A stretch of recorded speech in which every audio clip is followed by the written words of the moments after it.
April 5, 1945. Combined Fleet Headquarters, Hiyoshi, the final orders. Rain drummed against the windows as Admiral Somu Toyoda's staff officers gathered around the operations table. The dispatch from Imperial General Headquarters lay before them, its characters spelling out what everyone knew was a death sentence. Operation Tengo, Surface Special Attack Force to sortie for Okinawa. Mission, beach the Battleship Yamato and fight as a stationary fortress until destroyed. Vice Admiral Ryunosuke Kusaka set down his teacup and reached for the secure telephone. 1 battleship, 1 light cruiser, 8 destroyers would face the entire American Fifth Fleet. The USS Bunker Hill, the USS Enterprise, the USS Essex. What none of them fully grasped was that this single desperate mission would trigger the most devastating carrier airstrike against a surface warship in naval history. The Pacific War had taught Japanese commanders that battleships were no longer queens of the ocean. They were targets. Sink those battleships, and the Imperial Navy's last pretense of power would vanish. The Imperial Japanese Navy's Second Fleet had been reduced to a shadow of its former strength. 1 operational battleship, Yamato. Her sister ship Musashi had been sunk 6 months earlier in the Sibuyan Sea. Shinano, converted to an aircraft carrier, lasted only 10 days after commissioning before American submarines sent her to the bottom. The USS Bunker Hill sliced through Pacific swells at 25 knots, her Essex-class hull displacing 27,100 tons of seawater. Vice Admiral Marc Mitscher stood on the flag bridge studying intelligence reports. His Task Force 58 commanded 386 aircraft spread across 11 fleet carriers and 6 light carriers. Mitscher, commanding from Bunker Hill, led a force specifically designed to project American air power across vast ocean distances. F-6F Hellcats for fighter cover, SB-2 Sea Helldivers for dive bombing, and mounted in the bomb bays of TBF Avengers, the weapon that would make history, the Mark 13 aerial torpedo. The Mark 13 represented American engineering refined through 3 years of combat experience. Unlike the early war models that ran erratically and often failed to detonate, the improved Mark 13 could be dropped at 260 knots from 800 feet. Each torpedo carried 600 pounds of Torpex explosive. American pilots had learned to concentrate attacks on one side of enemy ships to induce catastrophic listing that prevented counter-flooding. Commander James D. Ramage, Air Group Commander aboard Enterprise, had studied Japanese ship construction until he could sketch Yamato's armor scheme from memory. Born in Waterloo, Iowa, with a degree in aeronautical engineering, Ramage understood that sinking Yamato required precise coordination, multiple torpedo hits below the armor belt, bomb strikes to knock out anti-aircraft positions. The difference between mission success and catastrophic losses would come down to timing and overwhelming force concentration. Aboard the Japanese battleship Yamato, Captain Kosaku Aruga reviewed the mission orders for the 10th time. On April 6th, Yamato would take on 3,400 tons of fuel oil at Tokuyama Depot.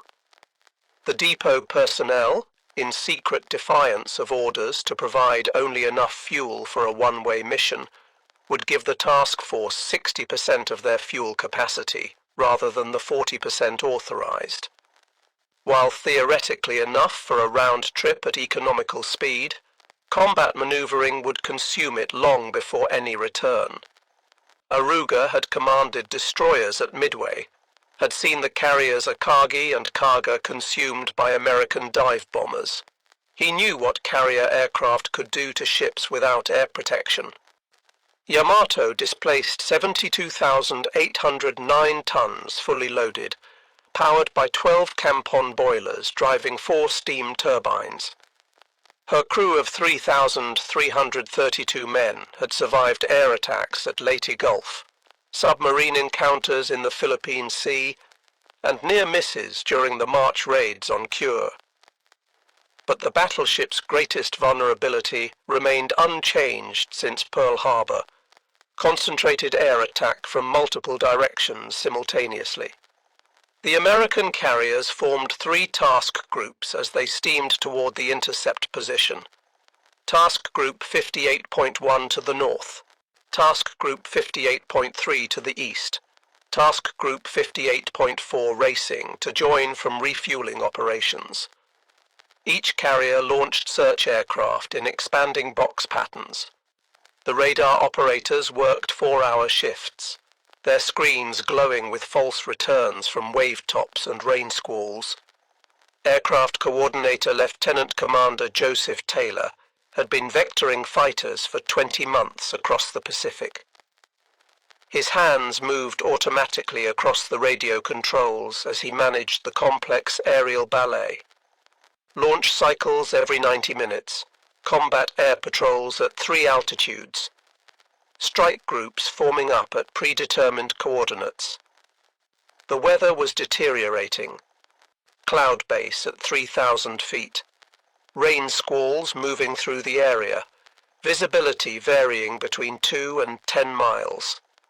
On April 6, 1945, at 15:20 hours, the Yamato Task Force departed Tokuyama Harbor.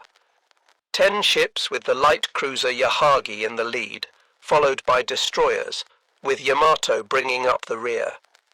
The Emperor himself had asked, "But what about the Navy? What are they doing to assist in defending Okinawa?" This mission was the Navy's answer, a gesture of loyalty that everyone knew was futile. Vice Admiral Seiichi Ito, commanding the Second Fleet from Yamato's bridge, had initially refused the order. Only when told the Emperor expected action did he relent.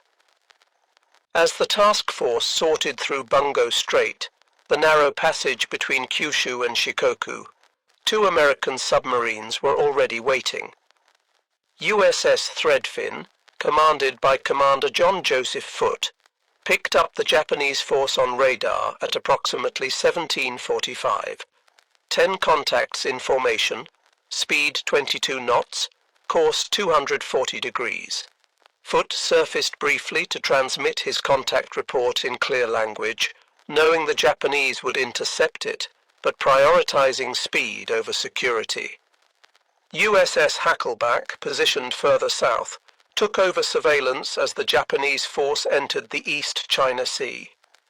Commander Frederick Edward Janney tracked them through the night, transmitting 4 detailed position reports despite aggressive screening by Japanese destroyers. At dawn on April 7th, the weather worsened. Cloud cover at 1,500 feet, visibility down to 5 miles in rain squalls. 6 Zero fighters from Kyushu arrived at 0600 to provide air cover as promised. They would remain until 1000, exactly 4 hours of minimal protection. The fighters orbited at 15,000 feet above the cloud layer, essentially useless against low-level torpedo attacks. Admiral Spruance, commanding 5th Fleet, had ordered his battleships to prepare for surface action. 6 modern battleships with radar-directed 16-inch guns against 1 Japanese battleship, already low on fuel. But Vice Admiral Mitscher had other plans. At 0800, without waiting for Spruance's approval, he ordered his carriers to launch strikes.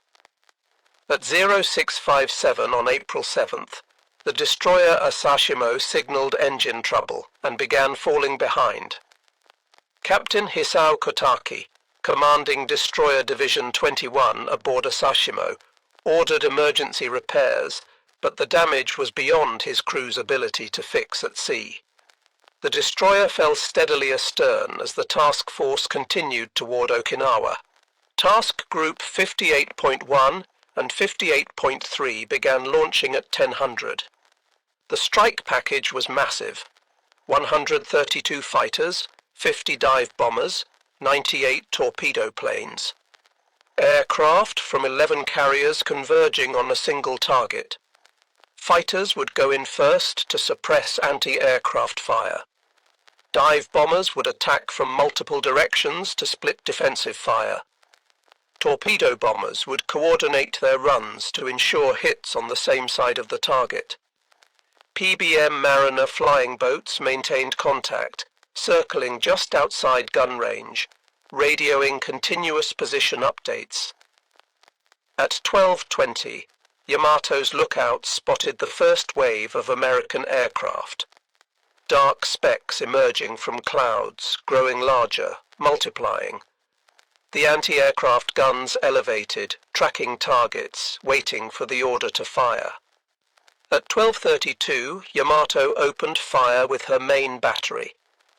9 18.1-inch guns firing Sanshiki anti-aircraft shells, 3,200-pound projectiles that exploded in the air, scattering thousands of incendiary fragments. The shells detonated at preset distances, easily avoided by pilots who simply altered altitude. The massive guns could only fire once per minute in the anti-aircraft role. American aircraft were making attack runs every few seconds. The first coordinated attack came at 12:35. Aircraft from USS Bennington and USS Hornet split into multiple groups. Through the rain and spray, Yamato looked impossibly huge, 863 feet long, her pagoda superstructure rising 150 feet above the water. Anti-aircraft fire erupted from every gun mount, tracers creating a lethal web of steel and fire. At 12:37, the first torpedo hit Yamato's port side near the aft secondary battery. The explosion sent a column of water 100 feet into the air. 2 minutes later, a second torpedo struck port amidships. Then a 1,000-pound bomb penetrated the deck near the aft 6.1-inch turret, starting fires that would burn until the ship sank. Damage control parties raced to flood compartments on the starboard side to correct the developing list, but the hits kept coming faster than they could respond. At 12:30, the destroyer Asashimo, still struggling with engine problems, was caught by aircraft from USS San Jacinto. Unable to maneuver effectively, she took multiple bomb and torpedo hits. She sank with all hands, 326 crew members including Captain Kosaku. No survivors were recovered.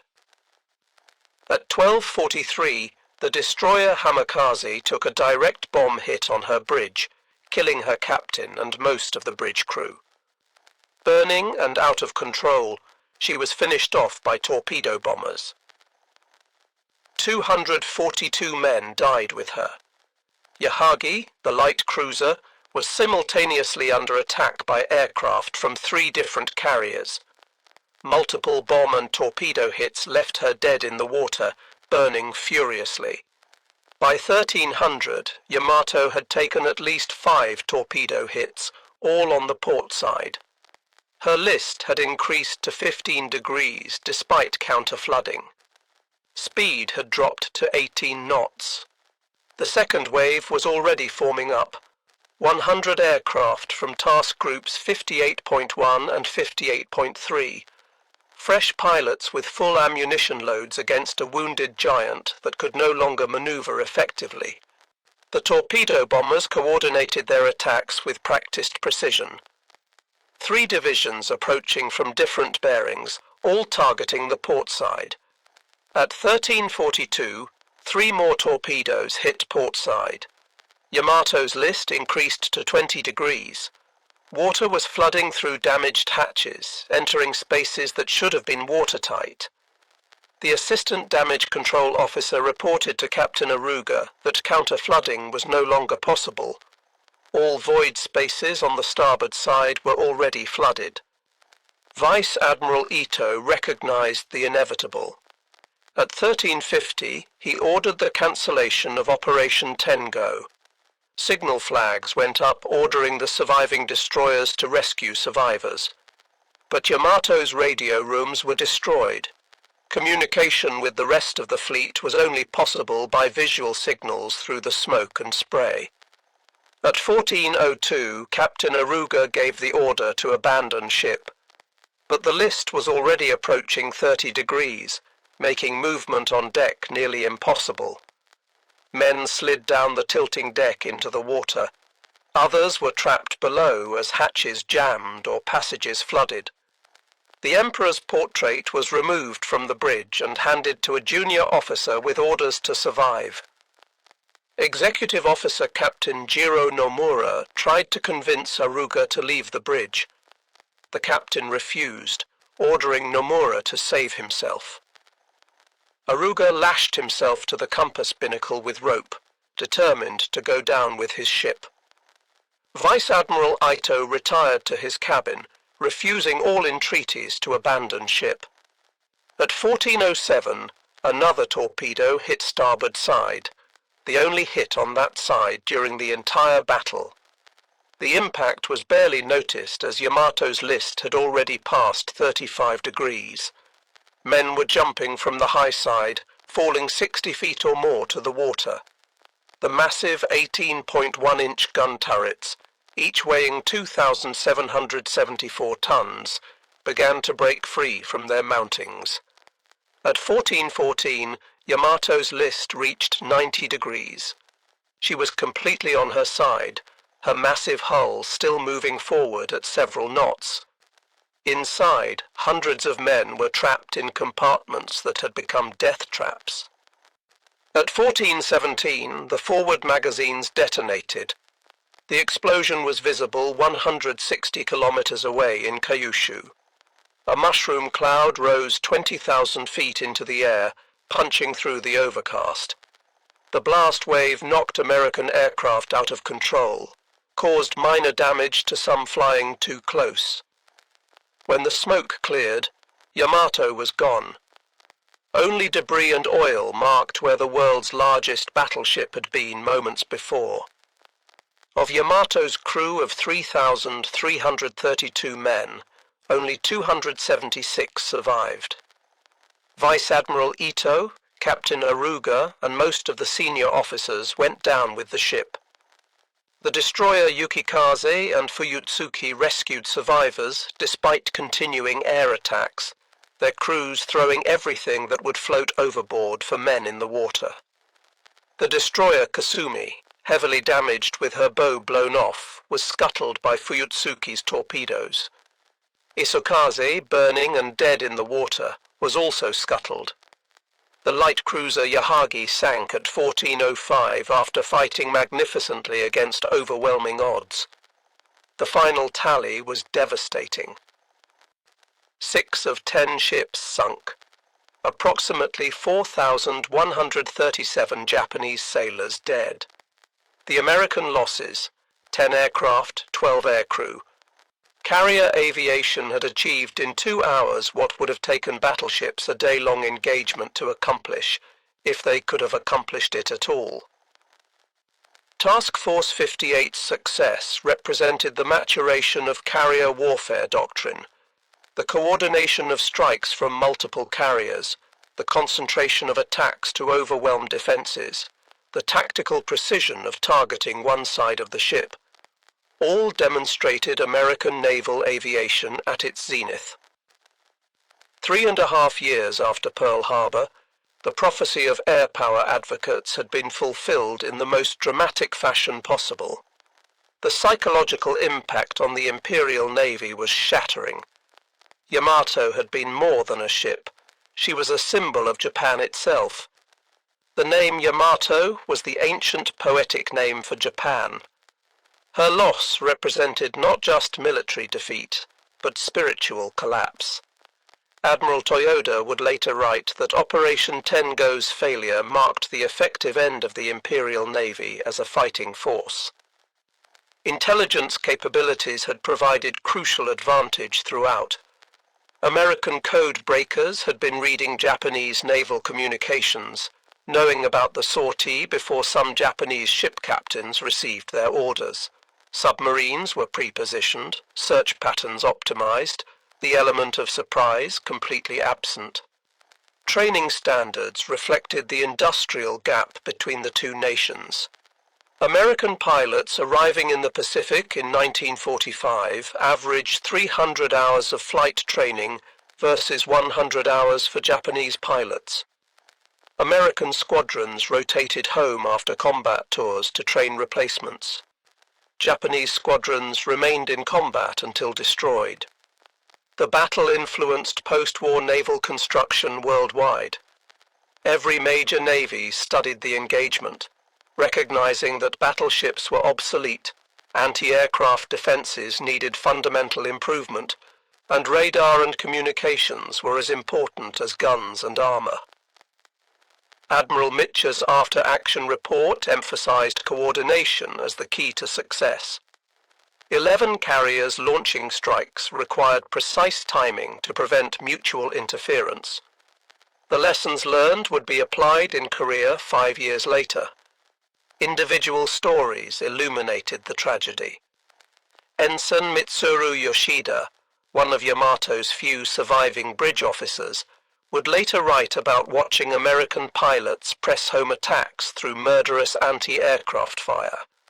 Their courage equaled that of any samurai. Captain Tameichi Hara of the destroyer Yahagi survived her sinking and would later write eloquently about the battle's futility. The strategic implications extended beyond the immediate tactical victory. Operation Tengo's failure meant Okinawa's defenders would receive no naval support. American casualties at Okinawa, over 50,000, might have been even higher if Yamato had succeeded in reaching the invasion beaches. Planning for the invasion of Japan was influenced by Yamato's destruction. If the Japanese would sacrifice their last battleship in a suicide mission, what would they do to defend the home islands? The atomic bomb, used 4 months later, was partially justified by the perceived willingness of Japan to accept unlimited casualties. The wreck of Yamato was discovered in 1985, broken into 2 main sections in 340 meters of water. The bow section landed upright, the chrysanthemum crest still visible. The stern section was devastated by the magazine explosion.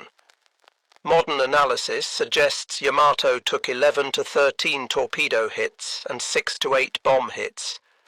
The critical damage was the progressive flooding caused by multiple torpedo hits on the port side. Veterans' reunions brought together former enemies. In 1985, survivors from Yamato met with American pilots who had attacked her. Japanese survivors acknowledged the mission was futile from inception.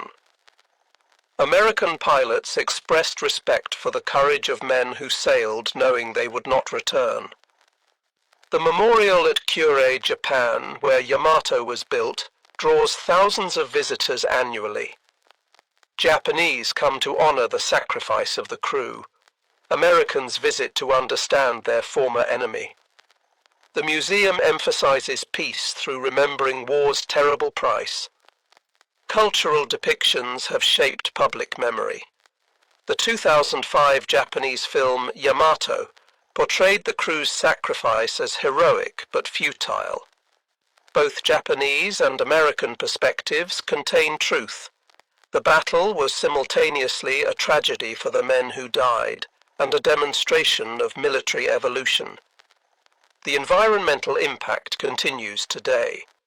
An estimated 1,000 tons of fuel oil remains in Yamato's wreck, slowly leaking into the ocean. The wreck is considered a war grave, protected from salvage by international agreement. Educational programs worldwide use the battle to teach the importance of air superiority, the danger of fighting with obsolete doctrine, and the human cost of refusing to acknowledge defeat. Military academies study Operation Tengo, as an example of how institutional pride can override tactical judgment.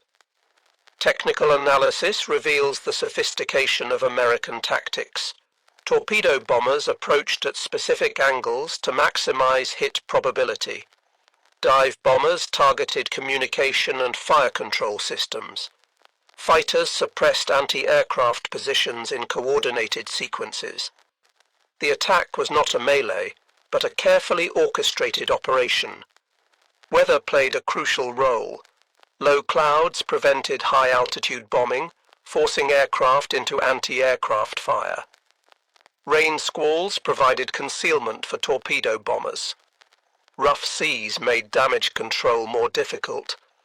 Communication failures compounded Japanese difficulties. Yamato's radio antennas were destroyed early, preventing coordination. Flag signals were obscured by smoke. The breakdown of communications accelerated the collapse of organized resistance. Leadership styles reflected service cultures. Mitscher acted aggressively, launching strikes without explicit authorization. Ito followed orders despite personal reservations. Aruga executed his duty without question. Each decision shaped the battle's outcome. In the depths of the East China Sea, Yamato rests in pieces, her massive guns silent, her crew entombed within her hull. The battle is past, but its lessons endure. Technology determined capability. Courage could not overcome material disadvantage. Pride led to destruction. The destruction of Battleship Yamato marked not just the end of the battleship era, but the beginning of wisdom about war's true nature. Operation Tengo failed in its tactical objective, but succeeded in demonstrating the futility of fighting wars with obsolete concepts.